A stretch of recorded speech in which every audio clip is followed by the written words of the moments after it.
ইমাম আহমদ ইবনে হাম্বল বললেন, আমি বৃদ্ধ মানুষ, প্রচন্ড শীত, কই যাব? আমি ফজরেরও মুসল্লি, ফজর নামাজও এই মসজিদে পড়ব, আমারে বাজান তুমি থাকতে দাও।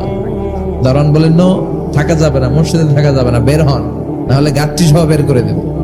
চিনে নাই এটা যে ইমাম আহমদ ইবনে হাম্বল, সে বুঝতে পারে নাই। তো দারোয়ানের সাথে সুবিধা করতে না পেরে ইমাম আহমদ ইবনে হাম্বল ব্যাগ নিয়ে বেরোয় গেলেন। প্রচন্ড শীত, কাঁপছেন। হঠাৎ দেখে সামনে এক বাজার, ওই বাজারে এক খাব্বাজ বসে আছে। খাব্বাজ মানে রুটি বিক্রেতা, খাব্বাজ মানে যুবক, একজন রুটি বিক্রেতা, রুটি বিক্রি করে। যে যুবককে সালাম দিলেন, আসসালামু আলাইকুম। যুবক পড়লো, আলাইকুম আসসালাম। ইমাম আহমদ ইবনে হাম্বল বলল, যুবক, আমি মুসাফির মানুষ, থাকার জায়গা নাই, প্রচন্ড শীত। এই যে তুমি চুলার মধ্যে উনুনে রুটি বানাচ্ছ, আমি যদি তোমার চুলার পাশে বসে রাতটা কাটাই, তোমার কোনো সমস্যা হবে? যুবক বলেন, নো, কোনো সমস্যা নাই, আহলান ওয়া সাহলান ওয়া মারহাবান বিক, খোশ আমদেদ, সুস্বাগতম, আসেন। আপনি আমার চুলার পাশে বসে আগুন পোয়ালে আমার সমস্যা কি? আসেন, আসেন, বসেন, আপনি মুরব্বী মানুষ। ইমাম আহমদ ইবনে হাম্বল আল্লাহ শুকরিয়া করে চুলার পাশে বসে শীতের রাতে চুলা থেকে তাপ নিচ্ছেন, আগুন পোহাচ্ছেন।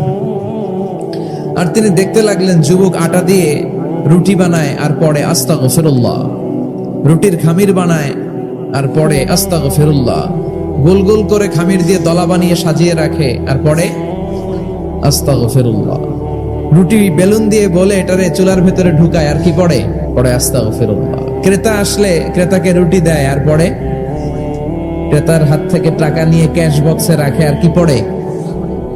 ইমাম আহমদ ইবনে হাম্বল তো অবাক, ঘটনা কি? আসার পর থেকে এই যুবকটার দেখতেছি খালি পড়ে আস্তাগফিরুল্লাহ, আস্তাগফিরুল্লাহ। তিনি কৌতূহল বশত বললেন, যুবক, মা লাকা ইয়া শাব দাইমান তাকরাউনা আস্তাগফিরুল্লাহ, হে যুবক, তোমার ঘটনাটা কি?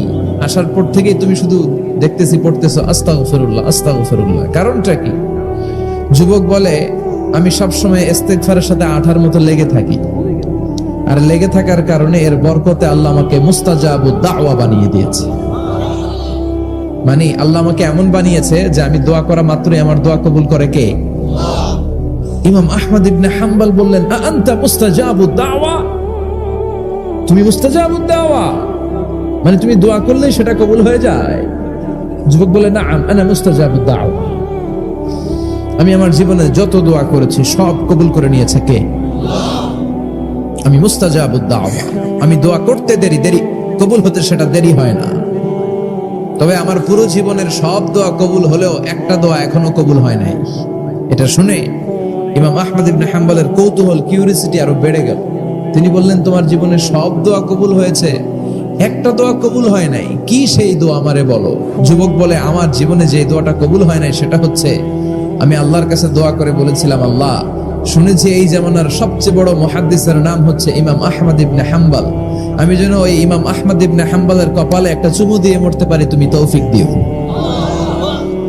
ইমাম আহমদ ইবনে হাম্বল নিজেকে আর ধরে রাখতে পারলেন না, চোখের পানি ছেড়ে দিলেন, যুবককে জড়িয়ে ধরলেন আর বললেন, ইয়া শাব, আহমদ ইবনে হাম্বলের কপালে চুমু দেওয়ার জন্য আহমদ ইবনে হাম্বলের দরবারে তোমার যাওয়ার দরকার নাই, আহমদ ইবনে হাম্বল নিজেই তোমার দরবারে ছুটে এসেছে। আনাল আহমদ ইবনে হাম্বল, আমি নিজেই আহমদ ইবনে হাম্বল। চিল্লায় পড়েন আল্লাহু আকবার। যুবকটি চিৎকার মেরে সাইয়েদনা আহমদ ইবনে হাম্বলকে জড়িয়ে ধরল। আহমদ ইবনে হাম্বলের হাতে হাত রেখে মুসাফা করলো। আহমদ ইবনে হাম্বলের কপালে একটা চুমু এঁকে দিল আর বলল, ইয়া আহমদ ইবনে হাম্বল, এই ইস্তেগফারের কারণে আমার জীবনের সব দোয়াই কবুল হয়ে গিয়েছে। আপনি সব সময় যদি ইস্তেগফারের সাথে লেগে থাকেন, আপনারে মুস্তাজাবুদ দাওয়া বানাবে কে? আল্লাহ। এজন্য অবসরে যখন কোনো কাজ থাকে না, বেশি বেশি ইস্তেগফার পড়া যাবে না? বিশ্বনবী বললেন, লাউ কাতাআতা জিলদাক, গায়ের চামড়াগুলো কেটে কেটে রোদে শুকিয়ে যদি মায়ের পায়ের দুইটা জুতাও বানিয়ে দাও, ছোটবেলা যে দুধ খেয়েছো সেটার এক ঢোক দুধের শোধ আদায় হবে না। এজন্য মা যে কি কষ্ট করে, এখানে বেশিরভাগই আমরা নর্মাল প্রসেসে পৃথিবীতে এসেছি, তাই না? সিজারিয়ান বেবি খুব কম, থাকলে এক দুইটা। নর্মাল প্রসেসে একটা বাচ্চাকে ডেলিভারি করতে একটা মায়ের যে কত কষ্ট হয় আপনি কল্পনাই করতে পারবেন না। চিকিৎসা বিজ্ঞান বলে একজন সুস্থ মানুষ 45 ইউনিট পেইন বা ব্যথা একজন মানুষ সহ্য করতে পারে। ব্যথার তীব্রতা বা মাত্রা যদি 45 ইউনিটের বেশি হয়, যদি ছাড়িয়ে যায় হয় লোকটা বেহুশ হবে নয় মরে যাবে।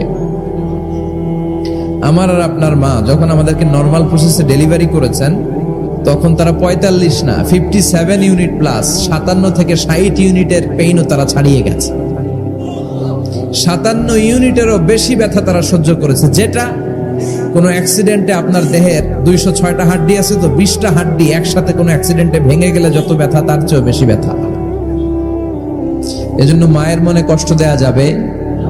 মায়ের মনে কষ্ট দিয়ে জীবনে কেউ সফল হতে পারে?